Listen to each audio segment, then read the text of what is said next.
ನೋಡೋದಕ್ಕೆ ಬ್ಯಾಟರ್ ತುಂಬ ಯೂನಿಕ್ಕಾಗಿ ಅನಿಸ್ತಿದೆ ಅಲ್ವಾ? ಈ ಬ್ಯಾಟರೇ ಈರುಳ್ಳಿ ಟೊಮ್ಯಾಟೊ ದೋಸೆ. ತುಂಬ ಕ್ರಿಸ್ಪಾಗಿ, ತುಂಬ ಈಸಿಯಾಗಿ ಹಾಗೂ ತುಂಬ ಡೆಲಿಷಿಯಸ್ ಆಗಿರುತ್ತೆ. ನಮಸ್ತೆ YouTube family, welcome back to my channel. ಈ ಈರುಳ್ಳಿ ಟೊಮ್ಯಾಟೊ ದೋಸೆನ ಹೇಗೆ ಮಾಡೋದು ಅಂತ ನೋಡೋಣ. ಒಂದು ಮಿಕ್ಸರ್ ಜಾರ್ಗೆ ಎರಡು ಹಸಿ ಈರುಳ್ಳಿ ತೊಗೊಳ್ತಾ ಇದ್ದೀನಿ, ಹಾಗೂ 3 ಮೀಡಿಯಮ್ ಸೈಜ್ ಟೊಮ್ಯಾಟೊ. ಇದಕ್ಕೆ 4 ಬ್ಯಾಡಗೆ ಮೆಣಸಿನ್ಕಾಯಿ ಹಾಕ್ಕೋಬೇಕು. ಜೊತೆಗೆ 3ರಿಂದ 4 ಹಸಿಮೆಣಸಿನ್ಕಾಯಿ ಹಾಕ್ಕೊಳ್ಳಿ. ಹಾಗೆ 1 ಸ್ಪೂನಷ್ಟು ಜೀರಿಗೆ ಹಾಕ್ಕೊಳ್ಳಿ. ಜೀರಿಗೆ ಹಾಕ್ಕೊಂಡಿದ್ದಾದಮೇಲೆ ರುಚಿಗೆ ತಕ್ಕಷ್ಟು ಸ್ವಲ್ಪ ಉಪ್ಪನ್ನ ಆ್ಯಡ್ ಮಾಡ್ಕೊಳ್ಳಿ. ಬ್ಯಾಟರಲ್ಲೂ ಉಪ್ಪಿರುತ್ತೆ, ಸ್ವಲ್ಪ ನೋಡ್ಕೊಂಡು ಹಾಕ್ಕೊಳ್ಳಿ. ನೀವಿಲ್ಲಿ ಬೇಕಿದ್ದರೆ ಶುಂಠಿ ಬೆಳ್ಳುಳ್ಳಿ ಕೂಡ ಆ್ಯಡ್ ಮಾಡ್ಕೋಬೋದು. ನಾನಿವತ್ತು ಆ್ಯಡ್ ಮಾಡ್ಕೊಂಡಿಲ್ಲ, ನಿಮಗೆ ಬೇಕಿದ್ರೆ ನೀವು ಆ್ಯಡ್ ಮಾಡ್ಕೊಳ್ಳಿ. ಇದನ್ನು ನೀರು ಹಾಕ್ತಿರಂಗೆ ಗ್ರೈಂಡ್ ಮಾಡ್ಕೊಳ್ಳೋಣ.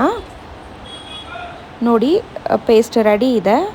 ಇವಾಗ ಆಲ್ರೆಡಿ ರೆಡಿ ಇರೋ ದೋಸೆ ಬ್ಯಾಟರ್ಗೆ ಮಿಕ್ಸ್ ಮಾಡ್ಕೊಳ್ಳೋಣ. ಈ ಬ್ಯಾಟರ್ 10 ದೋಸೆ ಆಗುತ್ತೆ, ಅಷ್ಟಕ್ಕೆ ನಾನು ಈ ಪೇಸ್ಟ್ನ ಮಿಕ್ಸ್ ಮಾಡ್ಕೊತಾ ಇದ್ದೀನಿ. ಈ ಪೇಸ್ಟ್ ಹಾಕ್ಕೊಂಡಿದ್ದಾದಮೇಲೆ ಸಣ್ಣದಾಗಿ ಹೆಚ್ಚಿಟ್ಕೊಂಡಿರೋ ಕೊತ್ತಂಬರಿ ಸೊಪ್ಪು ಕೂಡ ಆ್ಯಡ್ ಮಾಡ್ಕೊಳ್ಳೋಣ. ನೀವು ಬೇಕಿದ್ದರೆ ಕ್ಯಾರೆಟ್ ಕೂಡ ಸಣ್ಣದಾಗಿ ತುರಿದ್ಬಿಟ್ಟು ಹಾಕ್ಕೋಬೋದು, ಅದು ಕೂಡ ತುಂಬ ಟೇಸ್ಟಾಗಿರುತ್ತೆ. ನಾನು ಇವತ್ತು ಅದನ್ನೆಲ್ಲ ಹಾಕಿಲ್ಲ, ಕೊತ್ತಂಬರಿ ಸೊಪ್ಪನ್ನು ಮಾತ್ರ ಹಾಕ್ಕೊತಾ ಇದ್ದೀನಿ. ಇದನ್ನೆಲ್ಲ ಹಾಕ್ಕೊಂಡಿದ್ದಾದಮೇಲೆ ಚೆನ್ನಾಗಿ ಮಿಕ್ಸ್ ಮಾಡ್ಕೋಬೇಕು.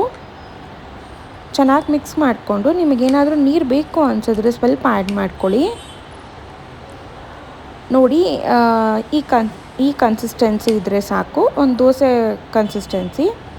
ಇವಾಗ ಹಿಟ್ಟು ರೆಡಿ ಇದೆ. ಇವಾಗ ದೋಸೆ ಹಾಕೋಣ. ನೋಡಿ, ನಿಮಗೆ ಎಷ್ಟು ತೆಳುವಾಗಿ ಬೇಕಿದ್ರೂ ನೀವು ಹಾಕ್ಕೋಬೋದು. ಅಷ್ಟೇ ಕ್ರಿಸ್ಪಾಗಿ, ಅಷ್ಟೇ ಟೇಸ್ಟಿಯಾಗಿ ಬರುತ್ತೆ.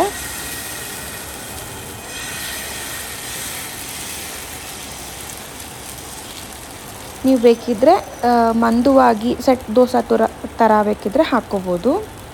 ನಾನು ತೆಳುವಾಗಿ ಹಾಕ್ಕೊಂಡಿದ್ದೀನಿ, ತುಂಬ ಕ್ರಿಸ್ಪಾಗಿರುತ್ತೆ. ಇದೊಂಚೂರು ಕಲರ್ ಚೇಂಜ್ ಆಗ್ತಿದೆ ಅಂತ ಅನಿಸ್ದಾಗ ಒಂದು ಸ್ವಲ್ಪ ತುಪ್ಪ ಹಾಕ್ಕೊಂಡು ಇವಾಗ ದೋಸೆ ಟರ್ನ್ ಮಾಡ್ಕೊಳ್ಳೋಣ. 2 ಕಡೆ ಚೆನ್ನಾಗಿ ಬೇಯಿಸ್ಕೊಳ್ಳೋಣ. ನೋಡಿ, ಕಲರ್ ಚೇಂಜ್ ಆಗಿದೆ ದೋಸೆದು.